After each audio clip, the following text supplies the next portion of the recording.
Indonesia negara hukum. Assalamualaikum. Perkenalkan kami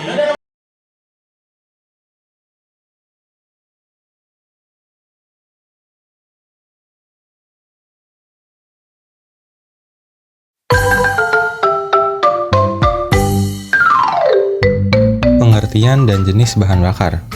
Bahan bakar adalah zat yang dapat menghasilkan energi melalui proses pembakaran atau reaksi kimia lainnya. Energi yang dihasilkan digunakan untuk berbagai kebutuhan seperti transportasi, industri, maupun pembangkit listrik. Namun, penggunaan bahan bakar selalu berkaitan dengan lingkungan, karena proses produksinya hingga penggunaannya dapat menimbulkan dampak ekologis. Secara umum, bahan bakar dibagi menjadi dua kelompok besar, yaitu bahan bakar fosil dan bahan bakar non-fosil. Bahan bakar fosil meliputi minyak bumi, gas alam, dan batu bara yang terbentuk dari sisa-sisa makhluk hidup purba. Bahan bakar ini mengandung energi yang tinggi, tetapi menghasilkan emisi gas rumah kaca seperti karbon dioksida yang berkontribusi terhadap pemanasan global. Bahan bakar non-fosil mencakup biofuel atau bioetanol, biodiesel, biogas, dan bahan bakar alternatif seperti hidrogen dan listrik. Jenis ini dianggap lebih ramah lingkungan karena dapat diperbarui dan berpotensi menurunkan emisi karbon jika dikelola dengan benar.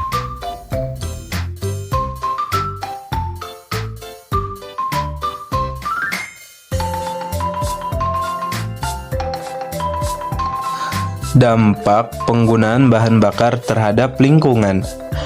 Bahan bakar, terutama yang dihasilkan dari fosil seperti minyak bumi, batu bara, dan gas alam, sudah lama menjadi sumber energi utama di dunia. Namun, penggunaannya membawa dampak besar bagi lingkungan dan kehidupan manusia. Kerusakan yang ditimbulkan tidak hanya terlihat di udara yang kita hirup, tetapi juga meresap ke dalam tanah, air, bahkan mempengaruhi kehidupan sosial masyarakat. Dampak yang paling mudah kita rasakan terjadi di udara saat bahan bakar fosil dibakar untuk menghasilkan energi. Gas-gas yang berbahaya ikut terlepas ke atmosfer. Salah satunya adalah karbon dioksida yang berperan sebagai gas rumah kaca. Gas ini bekerja sebagai selimut yang menahan panas matahari agar tidak keluar ke angkasa, menyebabkan suhu bumi perlahan meningkat. Inilah yang dikenal sebagai perubahan iklim global. Dampaknya kini sudah nyata seperti cuaca ekstrim, es di kutub yang mencair, dan permukaan laut yang terus naik. Selain karbon dioksida, pembakaran bahan bakar fosil juga menghasilkan polutan berbahaya lainnya, seperti nitrogen oksida dan sulfur dioksida, yang menyebabkan hujan asam, merusak hutan, dan mencemari air. Ada juga karbon monoksida yang dapat mengganggu kemampuan darah membawa oksigen, serta partikel halus yang dapat masuk ke paru-paru dan memicu penyakit pernapasan. Semua ini menurunkan kualitas udara yang kita butuhkan untuk hidup sehat. Kerusakan tidak berhenti di udara, di darat, dan di laut. Dampaknya juga sangat besar. Misalnya, tumpahan minyak dari kapal tanker atau anjungan lepas pantai bisa mencemari lautan dan membunuh banyak biota laut. Sementara itu, limbah hasil pembakaran batu bara atau sisa industri energi dapat meresap ke tanah dan mencemari air bawah tanah dengan logam berat berbahaya. Akibatnya, kesehatan manusia dan keseimbangan ekosistem ikut terancam. Nah, masalah sosial juga sering muncul akibat eksploitasi bahan bakar fosil. Pembukaan tambang atau ladang minyak baru sering membuat masyarakat lokal kehilangan tanah dan tempat tinggal mereka. Selain itu, hasil kekayaan alam seringkali tidak dibagikan secara adil. sehingga memperlebar ketimpangan ekonomi dan memicu konflik sosial antar warga, perusahaan, dan pemerintah. Untuk mencari solusi, para ahli kini menggunakan pendekatan yang disebut Life Cycle Assessment, yang disingkat LCA, atau penilaian daur hidup. Metode ini tidak hanya menilai emisi dari bahan bakar saat digunakan, tetapi juga memperhitungkan dampaknya sejak awal, mulai dari proses penambangan bahan bakar mentah, produksi energi, pengangkutan, hingga pembuangan limbah. Dengan cara ini, kita bisa melihat gambaran yang lebih lengkap. Tidak semua energi terbarukan otomatis ramah lingkungan.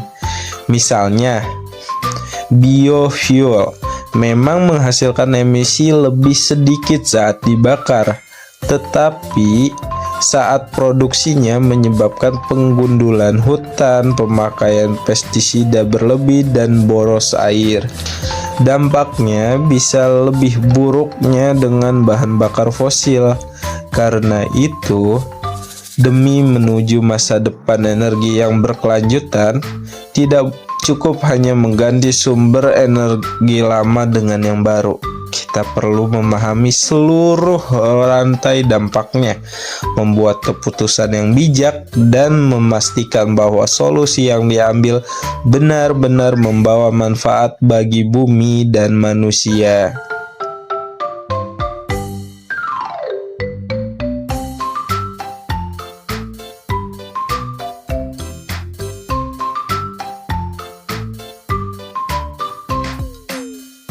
Upaya mengurangi dampak dan menuju energi bersih.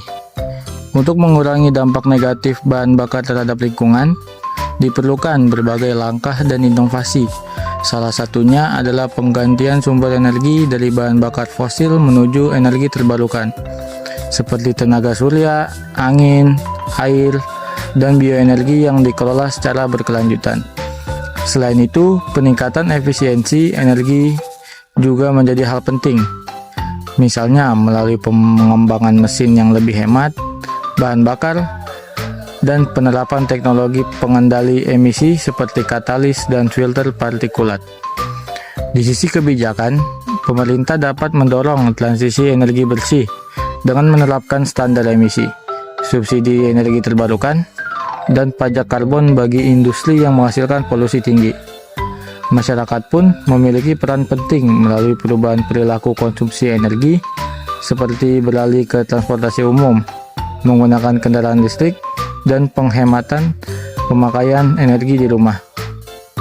Secara keseluruhan, bahan bakar merupakan bagian penting dalam kehidupan manusia, tetapi penggunaannya harus diimbangi dengan kesadaran lingkungan, dengan pengelolaan yang bijak, dan penggunaan energi berkelanjutan.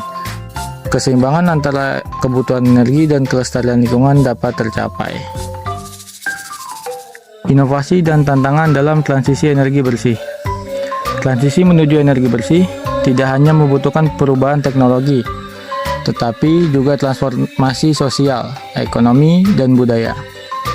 Inovasi dalam bidang energi kini berkembang pesat, seperti panel surya berteknologi tinggi, turbin angin lepas pantai, serta sistem penyimpanan energi berbasis baterai litium dan hidrogen hijau.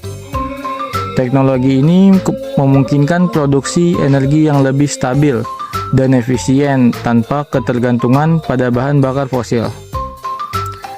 Namun, penerapan energi bersih menghadapi sejumlah tantangan, seperti biaya investasi awal yang tinggi, keterbatasan infrastruktur, dan kesenjangan akses energi antara daerah perkotaan dan pedesaan.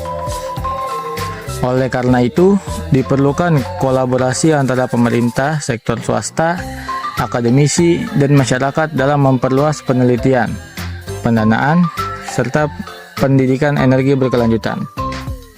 Selain aspek teknologi, pendidikan dan kesadaran lingkungan juga menjadi kunci. Generasi muda perlu dibekali pemahaman tentang pentingnya efisiensi energi dan dampak lingkungan dari konsumsi energi yang berlebihan. Melalui pendidikan dan praktik nyata seperti penggunaan energi surya di sekolah, pengelolaan limbah energi, dan kampanye hemat listrik, masyarakat dapat berperan aktif dalam menciptakan masa depan energi yang bersih dan berkeadilan. Contoh penerapan energi bersih. Penerapan energi bersih di Indonesia.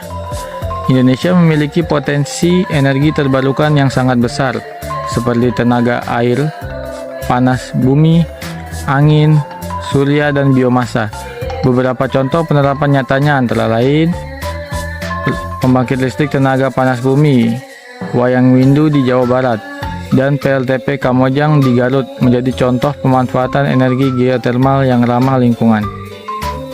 Selanjutnya pembangkit listrik tenaga surya Likupang di Sulawesi Utara menjadi salah satu proyek strategis nasional yang mendukung target bauran energi terbarukan 23% pada tahun 2025. Selanjutnya, pemanfaatan bioenergi di pedesaan, seperti biogas dari kotoran ternak di Jawa Tengah, dan penggunaan minyak jelantah sebagai bahan bakar biodiesel, membantu mengurangi ketergantungan pada bahan bakar fosil. Lalu, kendaraan listrik mulai banyak dikembangkan oleh perusahaan otomotif nasional, dan pemerintah mendukungnya melalui kebijakan insentif pajak serta pembangunan stasiun pengisian kendaraan listrik umum. Sekian dari kami, terima kasih.